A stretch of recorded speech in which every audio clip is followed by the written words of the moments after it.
The Calgary Flames have had to make some serious internal coaching changes as we have a major update that Assistant Coach Brad Larsen will be away from the team for a while. Plus, General Manager Craig Conroy recently sat down for a Q&A with TSN, and if you're a big Flame fan, you will definitely be intrigued by his answers. We're going to get into all that and more in this video, but first I want to welcome you to Flames Digest. I'm Mark Griffith. If you're new around here and you love the Flames, make sure you subscribe so you can stay up to date on all the latest news, updates, reports, and rumors revolving around your Calgary Flames. We would love to welcome you to the Flames Digest family. Let's get straight in and talk about this coaching update that is going on.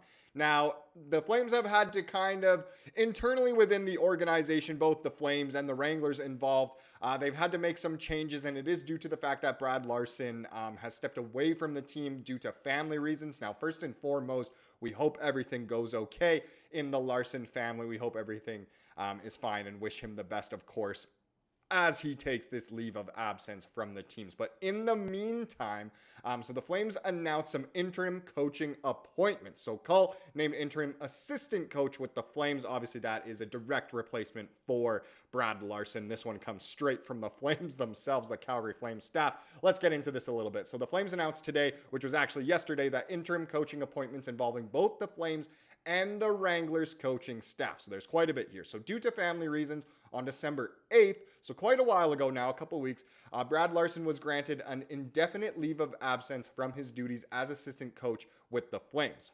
Today, so again, that was yesterday, but Wranglers head coach Trent Cull will join the Flames as an assistant coach for the foreseeable future. Cull is in his second season as bench boss with the Wranglers, having coached in the AHL for 15 years. Cull was also an assistant coach with the Canucks during the 2022-23 campaign. So he has a lot of experience, and maybe right away, he comes up, he gets in Huska's ear a little bit, and maybe certain things will change around a little bit. Maybe we will see some serious implications for the Flames going forward. As we have seen, Cull has been very successful with the Wranglers so far this year. Obviously, the Wranglers are one of, if not the best teams in the AHL, and that's after losing a lot of good players, whether they came up to the NHL or left the Wranglers organization.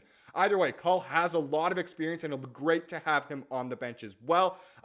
During his tenure in Vancouver, I believe that was during the Bruce There It Is era of the Canucks when Bruce Boudreau was there, so he clearly has been with some good hockey minds, and it's great that he's finally getting some NHL action, of course. So our priority is to provide Brad and his family with continued support during this period when they need it most, said Flames GM Craig Conroy. And that, again, is, of course, the priority. That's what is most important here, that Brad Larsen and his family, they get the time they need. Hopefully everything goes well. And of course, the indefinite leave of absence is totally okay. We'll see how long it takes, but he's allowed and should be allowed to take as much time as he wants. So while Brad remains with his family, we have made these interim adjustments to our coaching staff to ensure our team and development program have the resources required to excel. Our organizational bench strength allows us to confidently make these moves without interruption to performance. So it wasn't just, Cull coming up to the Flames. There's more. So the development program and, of course, the main team. So here we go. Additionally, Wranglers assistant coach Joe Cirella will assume the head coach position on an interim basis, joined by Marty Jelena in an assistant's capacity alongside Brett Sutter. So don't worry, the Wranglers are still taken care of. They've got Cirella there. They have Jelena, the man who scored 4 straight series-winning goals in the 2004 playoffs. We all remember that so well.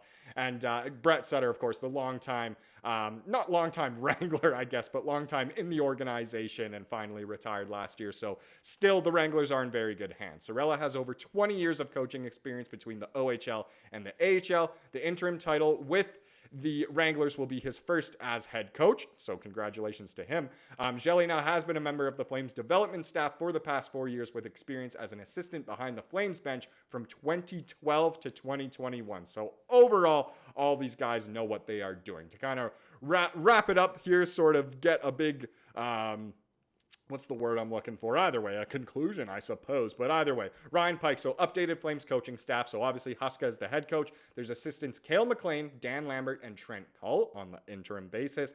Video coach Jamie Pringle, and of course goalie coach Jason LaBarbera. So that's what the Flame staff is looking like. And then for the Wranglers, head coach is now Joe Sorella on an interim basis, of course, with assistants Brett Sutter, Marty Jelena, video coach Chandler Bigger, and goalie coach MacKenzie Skapski, which has got to be one of the most fun names you could possibly say. So there you go. All this big coaching update can be brought right into that set of tweets right there. But there you go. That's what things are looking like in the organization. To keep it kind of organizational here, let's talk about a Conroy Q&A. So Craig Conroy, obviously is the general manager of a team that is doing quite well, but still has many questions to answer. And Craig Conroy actually recently sat down with TSN. I believe it was Salim Valji who was the one doing the interview. And there's some very interesting questions and answers here that I think you guys will really want to know about. So the first question here, I think a lot of people didn't anticipate the Flames being in a wild card spot at this point. How happy are you with the progress of this group? If I'm Conroy, I just say, oh yeah, I'm happy. But here's Conroy's answer. I think at the beginning of the year, it might have been a positive where people were picking us, what people were saying, because it really brought the team together. They're proud guys. It didn't go the way we wanted last year, but we knew there were some unknowns in goaltending, Kevin Ball, and we had some new people coming in. It takes a little time to come together, but the way we started that first game in Vancouver really was a good feeling. Then we carried on for a little bit. It's just keeping the good times rolling, really. So positive vibes overall, and that's literally from the top of the organization down to the bottom. And of course, that includes the players. Next question. You mentioned areas of growth. What else do you want to see out of this group? So Conroy said, I think special teams continue to improve. I think the power play has been going well. I thought lately the penalty kill has been much better. And I think some of that is with Pelche on it, which is so true. Obviously, Craig watches all the games like I know all of us do as well. But he's noticed just how valuable Pelche has been, which is very good. Let's continue Conroy's answer. The one thing that is probably my biggest concern is face-offs. I would like to be a much better face-off team. But again, I think the guys are trying. It's hard, but you want to be 50% or better would be ideal. And some games were in the 30s. And that's so true. It's funny how valuable face-offs are. Think of when you're on a power play, on the penalty kill. How valuable is a face-off? Overall, the Flames really do need to improve that. And I'm glad Conroy knows about it quite a lot. Let's get into some trade talk because that's what we really care about in terms of the GM. So TSN asked, that lack of a right-handed centerman, how much is that holding this group back? So Conroy said, you are looking for it, but talking to teams, it's something that is hard to get, and if they have it, they're not giving it up. Especially now when you look at the standings, there's so many teams that are still in this playoff hunt.